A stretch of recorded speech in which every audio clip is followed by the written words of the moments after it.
Okay, I'm here with my friend Pavan, who has a lot of experience in a lot of things that can help people interested in buying businesses. We're doing this with the intention of extracting expertise and principles that people interested in buying businesses can apply to their own lives. We want to give people a clarity on what's possible, paint a picture of what's possible, and help more people buy businesses. You might have heard this statistic, but about 80% of businesses that are available for purchase for selling do not sell because the seller doesn't find a buyer.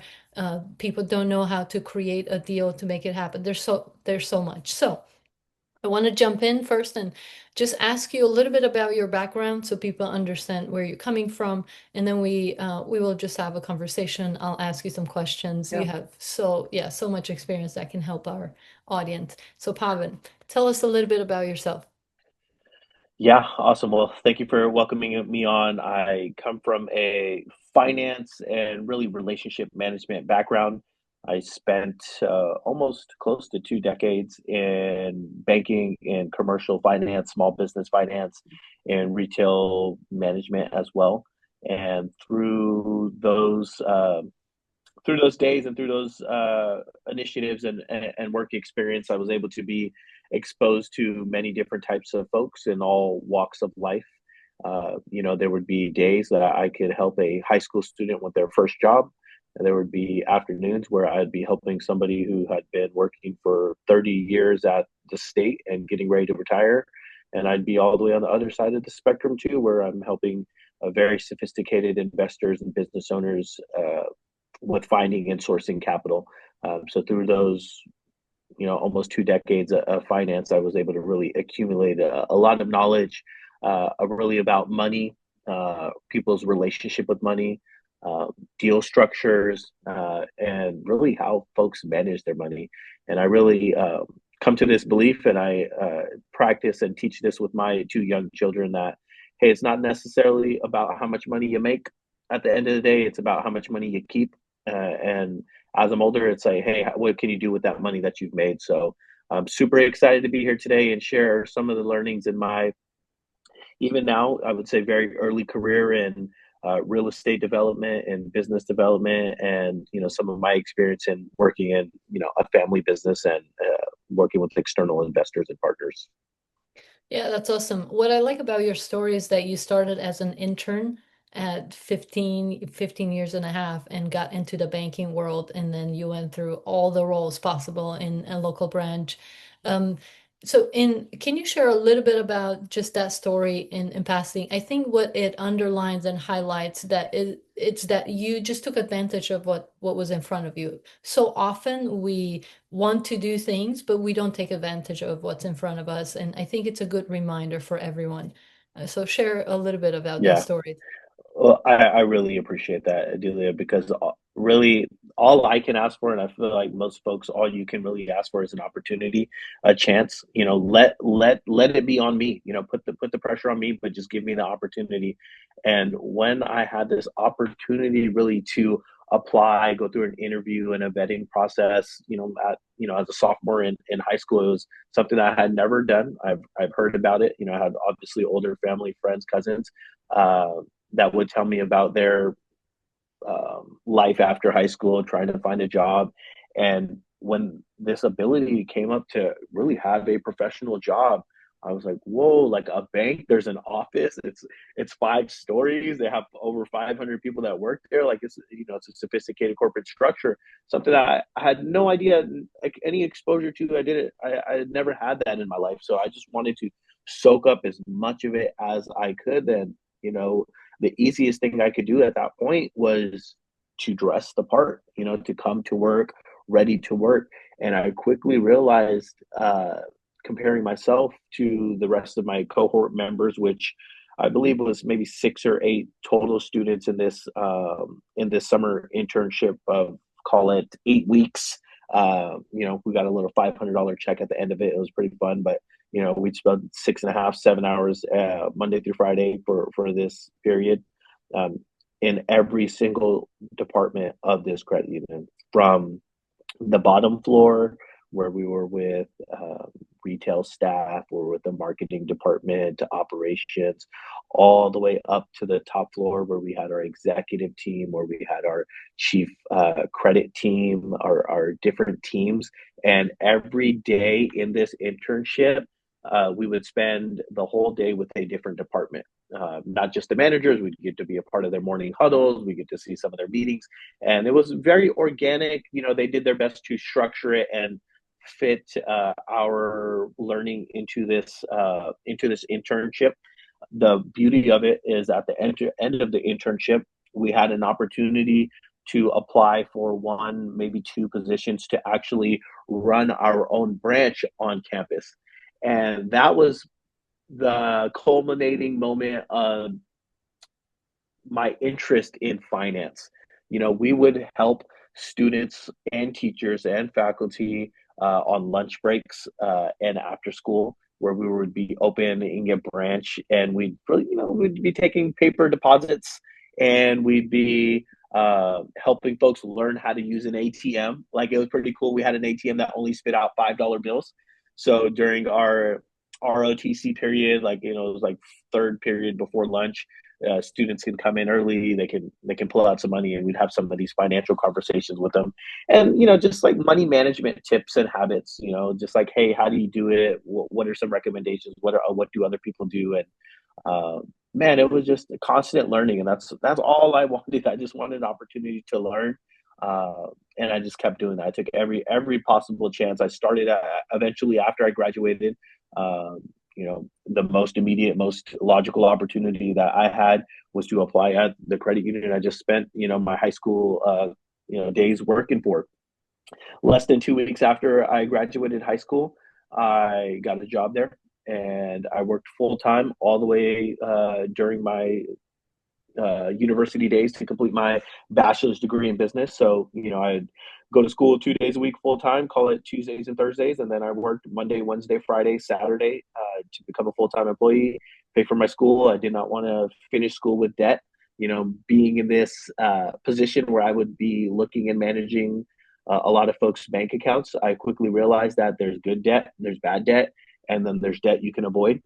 So I knew I did not want to be in a position where I had a accumulated unnecessary debt that I could avoid. So that's just a little bit about how the credit union career started. I started as the lowest paid employee there. I was making $10.50. I was on the teller line with folks that had been there for decades. Some of the other tellers, they had started with the credit union expansion and was almost at their 20 years. And I saw the weekly progress report updates. I had an amazing manager who came from a teaching background. So she'd like develop these report cards. We'd have these check-ins, and I was killing it. I was number one in sales. I didn't have an outage. Folks were asking for me, and I was just really personable.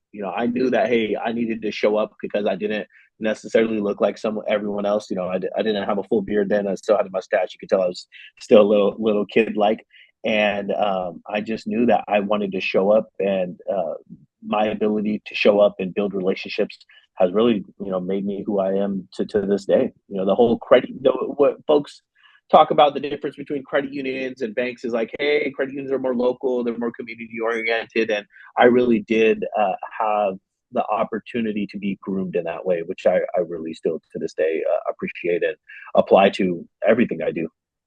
Yeah, that's awesome. Now, and I've heard you talk about, your later years when you were trying to help people get capital for different ventures. Um, the way you looked at it, can you talk people through and some of the principles you gained from it? I really think would be helpful because there's a lot of fear around money and getting money as if there's this black box and you never know what to expect. But Yeah. I think you have the ability to really simplify it for people. Yeah, what's that classic saying? There's a lot of ways to skin the cat. studied money. That's literally all I've done for the last several decades of my whole professional life. So not every solution is right for everyone. Dave Ramsey, everyone knows Dave Ramsey is famous. It works for some people. It's great for some people. It just depends on what you want to do. Uh, and I knew that, hey, it's about deal structure. At the end of the day, it's about deal structure. Like having this underwriting background, it gave me the ability to analyze multiple different parts. And it really all started with this beginning stage of this interviewing of, hey, what's the right fit for this person? What are they trying to do? How are their goals? What are their goals? What are they willing to give up? A lot of it starts in that interviewing phase. You said at one point that when people weren't ready to be funded to get cash, you Yeah. would look at it differently. You would always ask different questions. Can you talk a bit more about that? Yeah, yeah. So many times the most common loan that any business person wants is working capital, right? Everyone Mhm. wants working capital. Hey, give me a blind line of credit or a blind check where I can run my business, right? But it's like, how much more analysis has this person done in this equation? Like, all right, like let's break it down to the dollar. Hey, if you want something for payroll, what is your payroll? How many employees do you have? What is the weekly? What is the monthly? How many months are you needing it for? What's your plan to pay this money back? Because a lot of the times it's finding the right box and having this collaborative nature in really the credit union way. It's like, okay, like I was very comfortable, uh, which most sales folks are not necessarily comfortable in this way. It's like, hey, if I can't do the deal because I understand your deal so much, I can find somebody who will do it for you. And doing it um, without any immediate desire for a payback or a kickback. That was never the goal. It's like, hey, if I can manage this relationship and I can do right by you, eventually we will talk again. And at the end of the day, it's about doing business with people that you like. So you got to do right by people, and that's what I wanted to continue to do. So many times, it'd be like these working capital loans. Uh, I'd want to dig deep because if it was had to do with like inventory purchases or a new piece of equipment, I knew there was potentially another route that I can go. And many times, like we have this idea of what we want, but until somebody breaks it all up, we don't necessarily know what's a part of this like bevy of selection, this a la carte of, hey, what actually could it do for you? Can we stack on two or three, four of these things? So, like, I'll give you a great example. One of the things that most lenders will require when you're looking for financing is a personal financial statement. Why do they want the personal financial statement? They want to be able to identify where's your money, where are your assets, where are your obligations. And many times, like business owners, you're coming to me and you're asking for 10, 20, 30, maybe $50,000, right? And to be able to get a loan of that size for a newer business is very difficult, especially if it's based on a business, and it's simple. It's simple because most businesses don't survive after the first year, right? Much less the first or second year, right? The percentages, I know the exact percentages, but it's like, hey, you have to put that investment on yourself. So many times, instead of giving you a business loan, the best thing that I could have done is to help you just get a business credit card that you can use, you can pay off. You don't need all this money up front, but you need $5,000 until you're able to collect on this invoice. Then you're going to pay that money back. We know how interest works. Interest only calculates based on the amount that you owe at the end of the cycle date. So why are you going to pay all this money up front if you're not using that money? Um, a business credit card would typically be an option. Another option you would see so many times is folks and their vehicles. You have a paid off vehicle or you have significant equity in your vehicle. Why are you going to get a business loan where you're going to pay 17, 18, 20+% when you can refinance your auto loan, take some cash out and still be at that time, be at like 3% of an auto loan. So it's like, hey, let me look Yeah. at your entire financial picture. So you would look at what do they have, what type of assets, resources, what do you need it for, and help them work through that process. And if they really had a good reason to want capital, you would try to identify, okay, you're not there yet. What can you do to get there? And you would work through with them, which is great. I mean, that's what a banker should do. That's the relationship we would look Yeah, for, but yeah, that's not always the case. You don't no, always get the right person. Now, you did some very interesting things in flipping homes and how you got the funding or the financing for it. Can you walk us through? And again, the reason I want to cover that, it's not necessarily tied to buying businesses, but it allows people to start thinking more creatively about getting cash and funding their businesses. And we can talk more about that afterwards. But let's go to your story about flipping homes. How did you get there? What did you think about it, and how it yeah, developed? yeah, absolutely. Well, one thing I knew that as soon as I got married, that I wanted a home with my wife and future kids and build something for myself. And most folks have read this Millionaire Next Door, and hey, the easiest place you typically start is buy and buy your own initial starter home. And I knew that I wanted to buy something where I was coming into equity, where I had an opportunity to force appreciation into an asset. I didn't want to wait on the market, wait on time where, hey, maybe this asset's going to increase in value. I wanted to force appreciation into this asset. So when I was looking for a home to purchase, I was looking for something that was on the market for a long time, something that needed significant renovations, and something that was kind of quirky. I had this idea of like a hairy deal. Like there's the reason someone's not buying it. Well, why are they not? So the house that I found was like, I got really lucky. It was weird. This house was for sale in Sacramento, but for some reason, this house wasn't coming up on any of my searches. Not, my realtor didn't send me this. I couldn't figure out why. Eventually, I found out this house was not on Sacramento MLS. It was only on California MLS, which is weird, and I still don't understand it to this day. Other than the fact that the agent was not local, so this agent was in Southern California. The house of her client was in Sacramento. This house was for sale for $330,000. It was a two-story home on a long, deep lot with a detached garage. And I knew I wanted a detached garage because I'm like, hey, I can convert that if I have the structure. I don't have a construction background, but I've watched enough of those home renovation shows to know that I can probably add a kitchen and fix up the bathroom. I just need to see what the bones look like. So this property was is on a 50 by 120-foot lot, and I knew I could do some things to cash flow it early. One thing we really agreed on early is like, hey, me and my wife, we didn't want to take on so much additional monthly debt where we'd have to significantly change our lifestyle.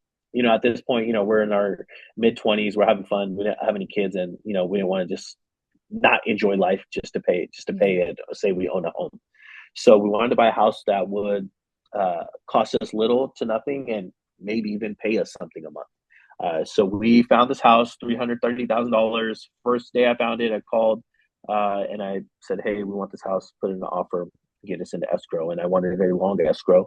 That gave me an opportunity to take over the house, do some due diligence, and one of the keys was to collect the rent from the existing tenants and place them in an escrow account, which later can be dispersed and taken other ways. So I was able to obtain early access to this property. I brought a bunch of friends, families, contractors I met to give me some quotes and analysis on what I could do, and I quickly realized I could take this single family house that had a detached garage and turn it into 3 units. Um, Eventually, I knew that, hey, we can live in one of these units, and the other 2 units will carry the cost of owning the home, not just the mortgage, but all the utility costs. And we Ended up spending that's like it was a very crazy story. It took obviously like everything, it took a lot more time than we wanted it to. We had squatters. We had people that broke in, kicked down a door. The previous maintenance person stole the hot water heater, and wouldn't give it back to us. Like it was some crazy, it was some crazy stuff. We were right by the food bank, and during this weekend, it was Thanksgiving weekend. I was out of town at my family's traditional Thanksgiving. Came back to a phone call saying, "Hey, there's people here." When the contractor showed up, the contractors, like many contractors, left their supplies there, so they were all out of loss. And a crazy story, but I'll talk about the good parts, and then you can poke and ask any interesting questions on some of the crazy stuff that I went through. But bought the house 330. I knew it was going to establish a construction budget. That's why I went through different quotes, and I knew it cost me about $10,000 $15,000 to complete this conversion of this detached garage. I knew that should be my top priority because I wanted an income producing unit while I made the front two units nice enough to convince my wife to move in. Mhm. So like, hey, let's get some cash flow, and then we can roll over some of that and make it nice over time type of thing. Fixed it up, purchased it, fixed it up, added the 10 15,000 ish into converting that ADU, and then within 6 months, I got a refinance because I knew I had improved the value. Like, hey, now it's not just a single family house; it's a single family house plus an ADU. So let's take that, get a new valuation, cash out refinance, pay all the debts off, have a little bit of money left to continue to improve the property. Um, Fast forward by the end of month, probably 24 of owning that property, I refinanced that property 3 different times and I had 7 different appraisals. Wow. I was a dog with a bone. I knew that I had struck gold. I knew this property was cash flow. I knew all the underwriting. I knew how this works. So even though traditionally one could look at it, one lender can look at it, hey, this is a single family house. I knew that, hey, I had lease agreements. I had been collecting rent. I knew that, hey, there were some other comps. I kept educating myself and learning. Earlier, I had mentioned about the landlording book. I just kept building my knowledge base along with everything I'm doing at the credit union. And fast forward, my highest appraisal to date on this property was 570, maybe 580 from a $330,000 purchase in 24 months, all by adding that initial 15 plus maybe another round up, call it 30, 30 plus 15, 45. So about $50,000 in renovations that I was really all able to use by leveraging $10,000. It all Yeah, started with 10 and that's everything else great. came from leverage. Yeah, that's great. That's a great story, and it's one of those stories which reminds you, don't accept an answer just because a banker or someone, an expert, tells you, oh, this is not possible, or this is the valuation, this is it. You don't have to accept that if you have a little bit of knowledge. And that's why we do these calls, and that's why we surround ourselves with people. We Yeah. read books, we watch podcasts, listen to podcasts, because we want Yeah. to learn. If you know what's possible, don't accept the answer. Yeah. And I've learned that with the zero interest credit card stacking. Yeah. Sometimes as a business, as people do it personally, but you can set up a business and you can get 0% business cards, 0% interest for like 12 months to 18 months with Mm-hmm. quite a few banks. And sometimes I learned that the bank might give you a credit card for like 5,000. You can Yeah. call and say, "Hey, this is not okay. What am I need a lot more. I, this is my plan. This is what I'm trying to do. I need a lot more." And you get 10 or 12 or 15K. And if you have a plan of how to use that money, of course, it's great. You have 12 months of Yeah. no interest. So you have to ask. And I have friends who called the bank, talked to a person, and the person said, "No, we can't do anything." They called again, talked to another person, "No, we Right. can't do anything." But the third person said, "You're right. Yeah, we can do this." And they got the limit they wanted. Again, just a reminder, we should not just accept the answer. I know when I was looking to buy the first business, I did not have any money. I didn't have great credit because I was overextended because of some investments I did. And I had to come up with a creative idea. What am I going to do? So, of course, I had to use relationships and other people, and I made it happen. It was a little bit intense, but you don't have to accept no as the Yeah, answer. You have to be resourceful. That's the one line I keep reminding myself of. I don't have to know the answer. I right. don't have to have all the answers, but I know there is an answer out there. Let me just Yeah. find the person who has it. Exactly. Make it make sense to me. And that's why I got these seven appraisals. Like I'm not gonna keep paying, 500 or $800 for an appraisal for no reason. But the reason I kept doing it, Delia, was like the appraisers kept telling me that, hey, my single family house plus an ADU is not comparable to a house two doors down that is a duplex. Even though the square footage is aligned, the rents surpass what the requirement is, but you're telling me it's not the same? Like, no, like I kept fighting against that. I'm like, it has to be. Make it make sense that I'm making more money on the same house on the same street, but just because it's a single family house plus an ADU, you're not going to evaluate it like this duplex. This is an income based loan. It's an investor loan. It's not a traditional conventional FHA loan. Like I know you can look at it differently, and that's why I kept doing it. And once I did that, I was like, hey, make it make sense. If it doesn't make sense, Yeah. like I'm not going to accept it. Yeah, that's awesome.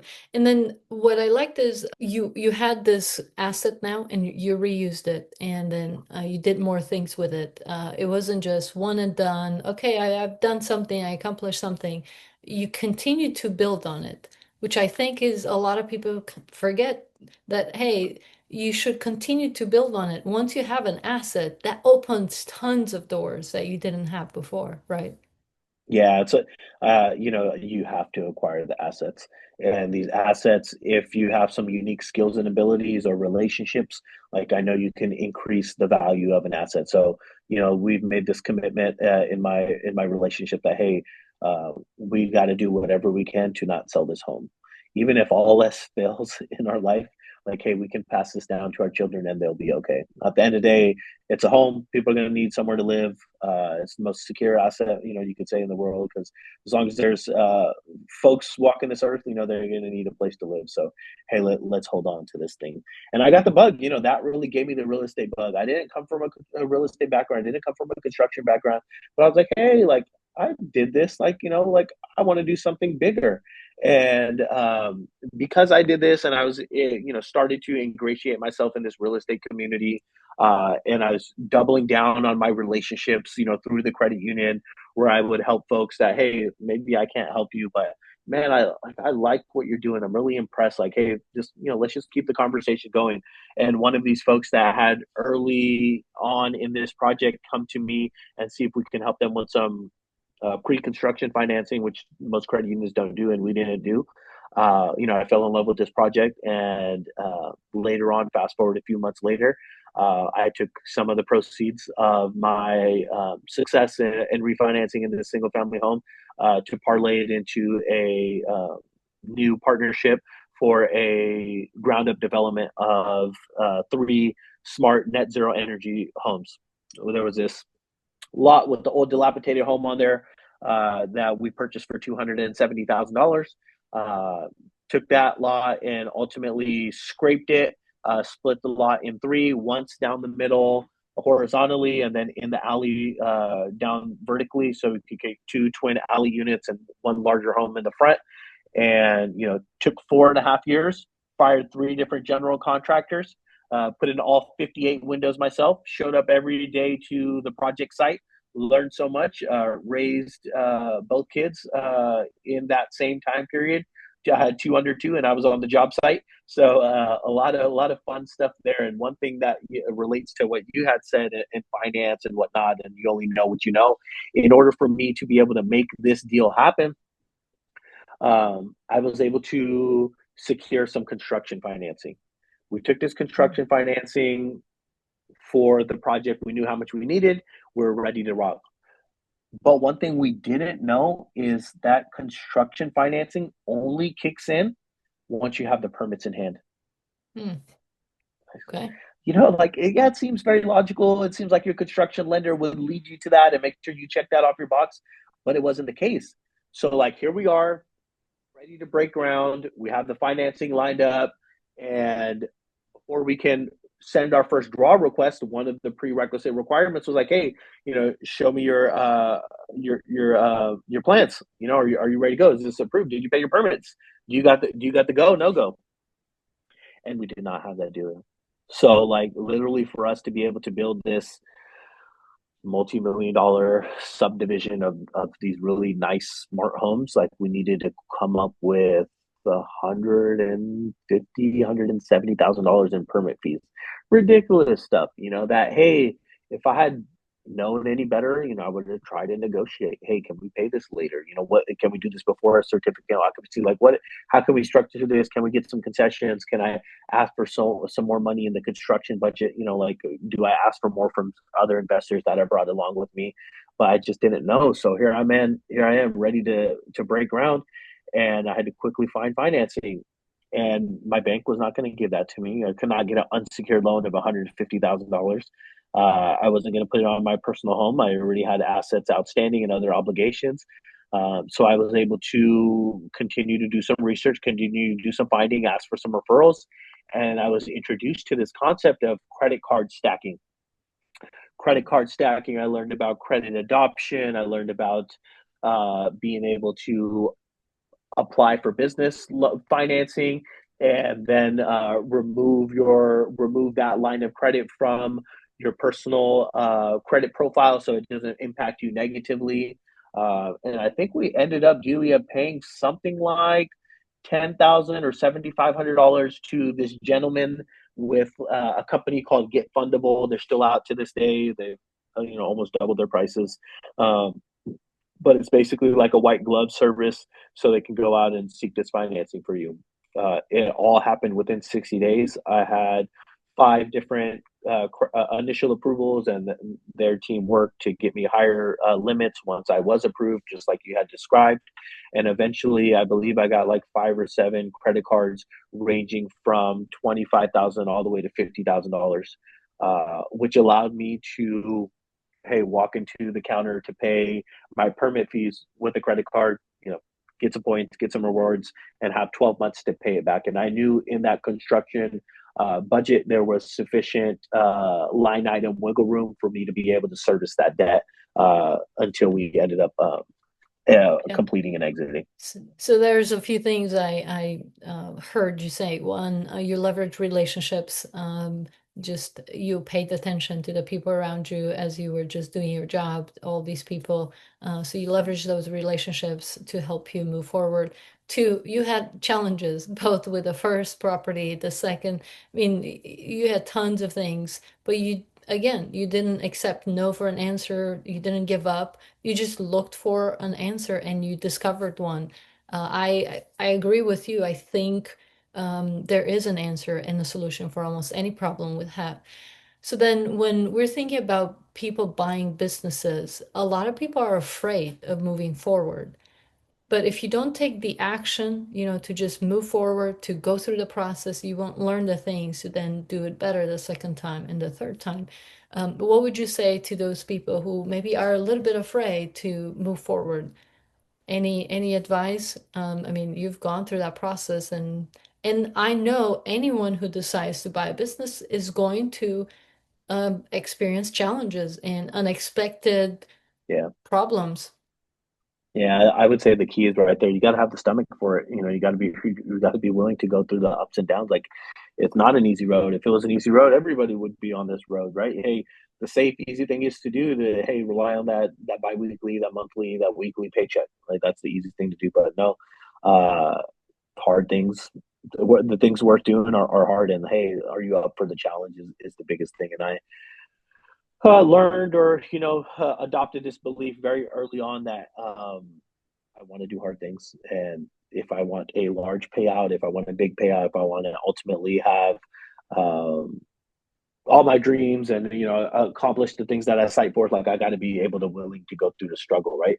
They talk about these deep highs, these deep lows. It's like, hey, can you stomach it? Do you have the support system around you to do it? Like Yeah. that's another real thing. It's like, hey, like, do you have the right environment? It's that whole, you know, how to win friends and influence people, and the five people around you, the average of the five people around you type of thing. It's like, hey, build that base, Yeah. build that network, and that's what really allowed me to do it. Honestly, like, I wouldn't, if I didn't have the support system that I have at home, or even be able to be in an amazing relationship where I have so much support to allow me to take these swings and go after these ambitions. I probably would not be doing it either.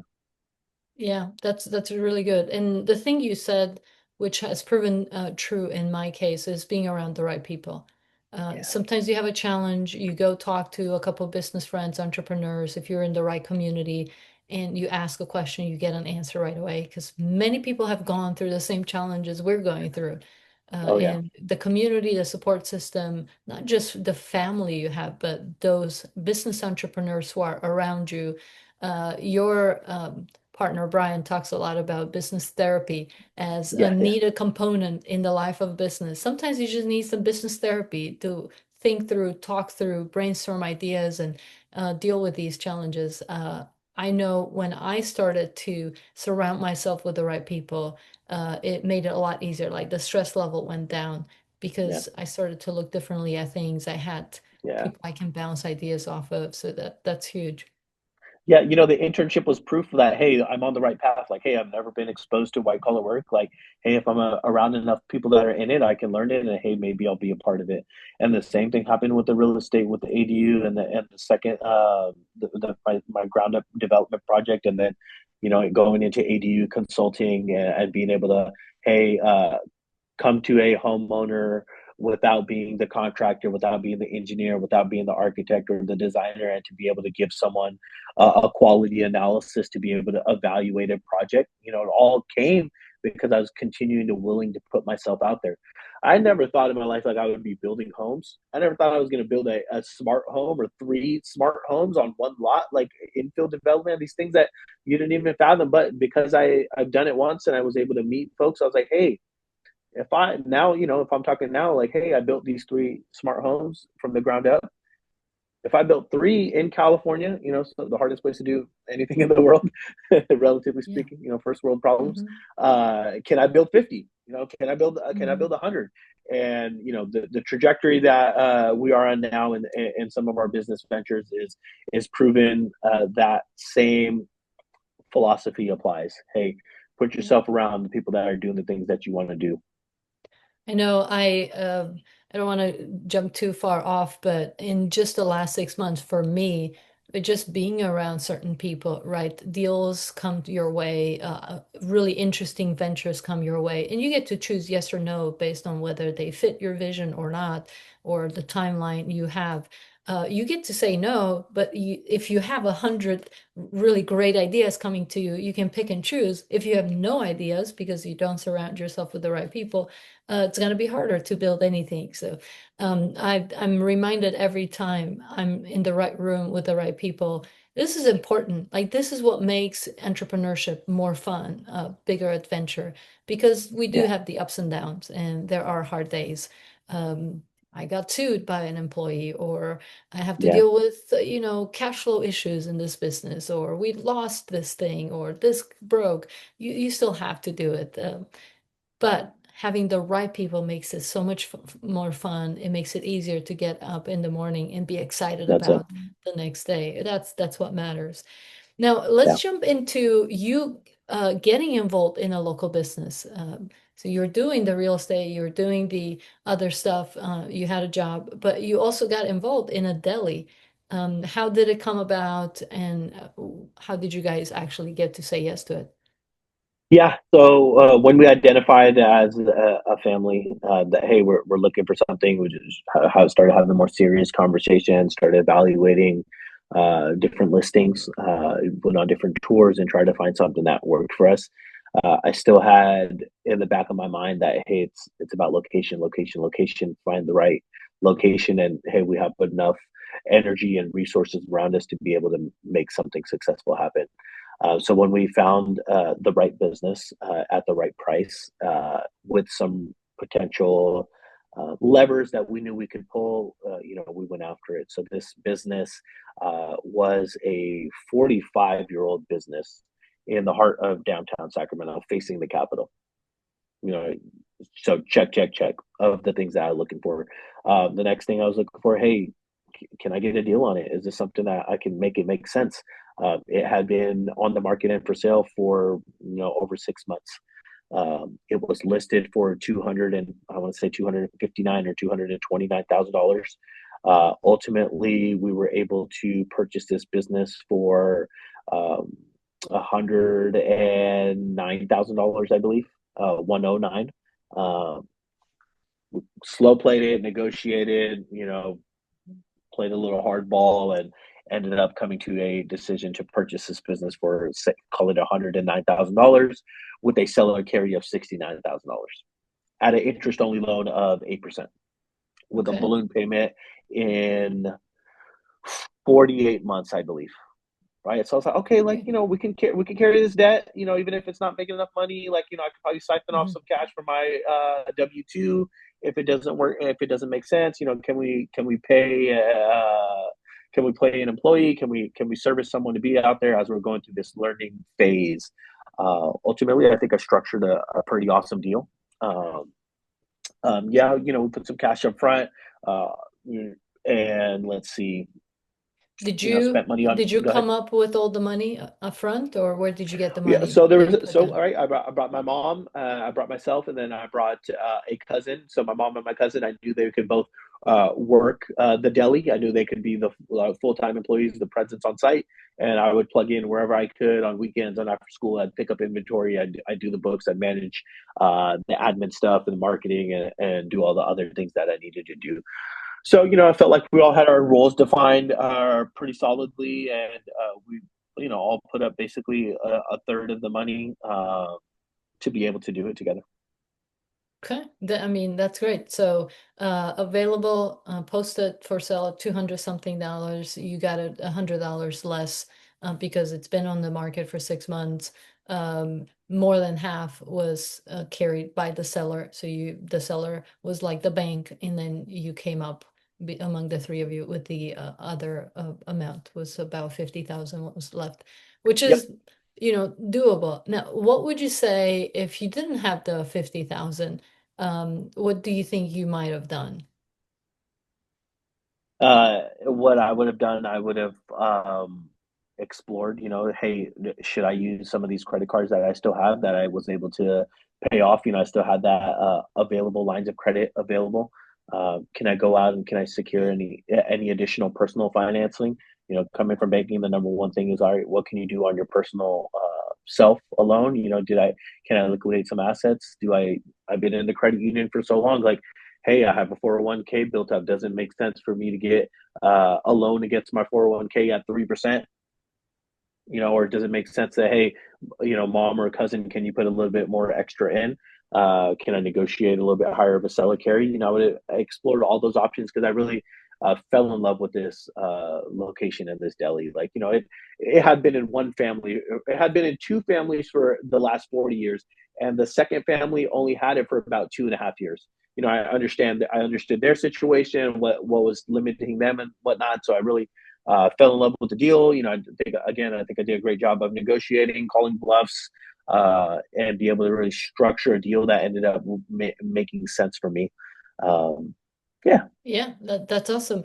And you mentioned several options. The reason I asked is because given your background, right, you are aware there are tons of different options out there, and people forget because they haven't gone through the process, they don't realize there are many options to fund a oh deal. yeah, Don't just say no to it, or don't stop yourself from moving forward with, buying businesses because you don't have money in the bank. There might be no. many options out there. You can partner with people. There's just so many things we talk about and we want to talk about in our community to encourage people to do it. Um, I did the same thing. I think it's important to note what I did with my single family home purchase when I extended escrow and I asked for the rents to go into this escrow account. I did the same thing on this deli side, where I asked for sales in this bank account to be diverted into this escrow account. So some of these initial expenses that we had, we could essentially bill this and really track it all this way. And I think that's a really important thing that folks don't necessarily do enough of. When you have a longer due diligence period, and this is an asset that's producing some type of income, capture that income early, or at least clock it in an account where you can actually account for it and keep the seller in this case accountable. Yeah, and I made plenty of mistakes when I bought the businesses I bought. Like I know already, imagine all the things I still don't know. That's why it's good to listen to other people, and that this is a very valuable input. Now, there's another part of your story with the deli. You actually also exited the business. Yeah. What made you exit, and was it profitable for you? Can you tell us a little bit about that process as well? Yeah, so this deli, I think we sold it maybe 5 or 6 years. We only owned it for 5 or 6 years. Um, we were on our second year, or closing out on our second year, starting our third year. I knew we were on track to hit this trajectory where we could hire another one or two more employees, expand our hours, and really capture more of this market. Then COVID hit. Then COVID hit and everything shut down around us. Every single business on this block, I would even say in a 3 block radius, ended up closing down. We were one of the only businesses that survived. Um, why did we survive? I want to put it back to what we did in the beginning. We negotiated a great deal with very low holding costs. Like we were paying less than $1,000 a month to be in one step from the front of the capital, right? I Mhm. knew this was a good Mhm. business. So when I was trying to sell it, I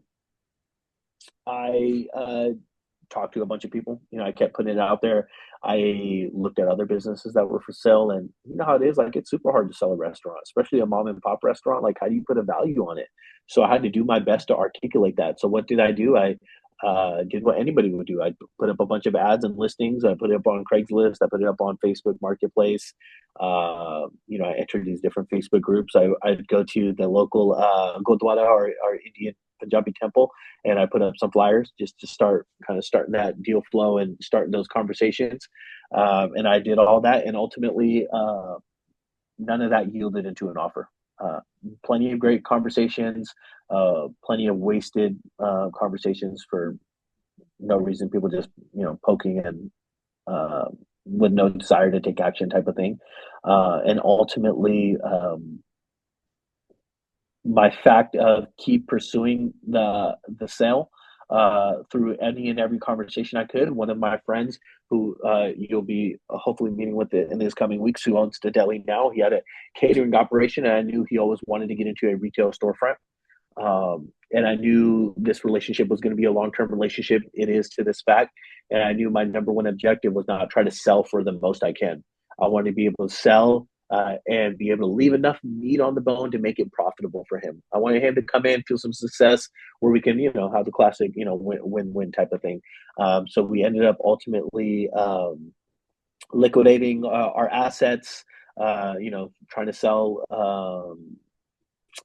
our equipment, sell a bunch of different things, and really sell this business. And really, the truth is, Delia didn't have any value. We couldn't articulate any value because everything was interrupted. We couldn't show on paper that, hey, this was any sort. But in my mind, again, right, I'm like, hey, no, this is valuable. I just have to find the right person. Uh, Mhm. so luckily, the biggest value that I was able to do is that I was able to use the value of this lease for some type of Mhm. monetary exchange, and that's what I ultimately ended up doing. That's great.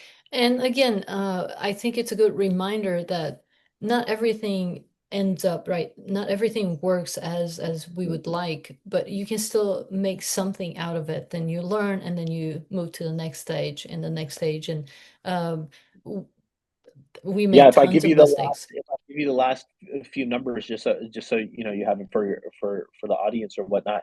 I think we sold existing equipment.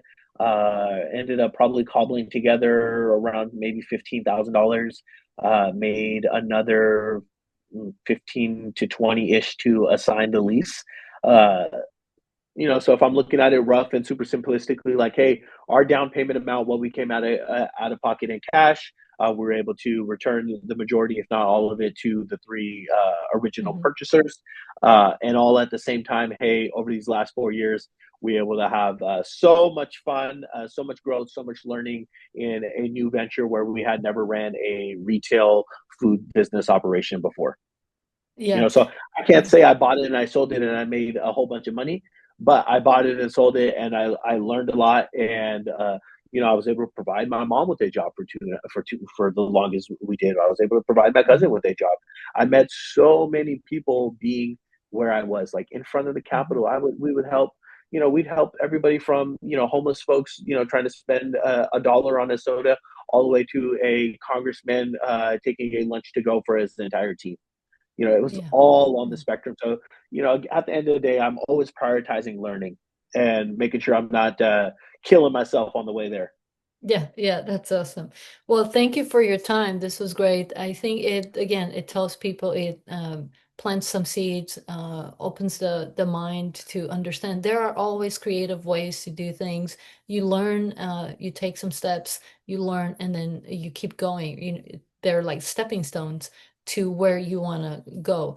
Now, personally, I never wanted to, and I never intended to invest in any retail, like restaurant businesses, because I had in like my sister's in-laws had restaurants and I saw how Mm. hard it was. So I've learned from other people's experience. I was like, oh, that seems hard. I don't want to do it. Right, I right. still have a relative that have construction businesses, learned from them the challenges of having a construction business, but it felt like, oh, this seems better. So I went into services for that reason. And I think it was a good decision for me. It's every business has its challenges. So it's not like you move forward and you have no challenges. But there are some businesses that are easier to manage or more that generate more cash flow. So those are the questions the person has to ask themselves, the person who wants to buy a business. What do I want? How do I get there if I don't see the path. But there are a lot Right. of good businesses out there. And because so many people are planning to sell their business over the next 5 to 10 years, it's the right time to get into business buying. You will be in our group, our community, so people can also ask you follow-up questions if they have. Thank you for your time. It was great talking to you today. Absolutely. Thank you.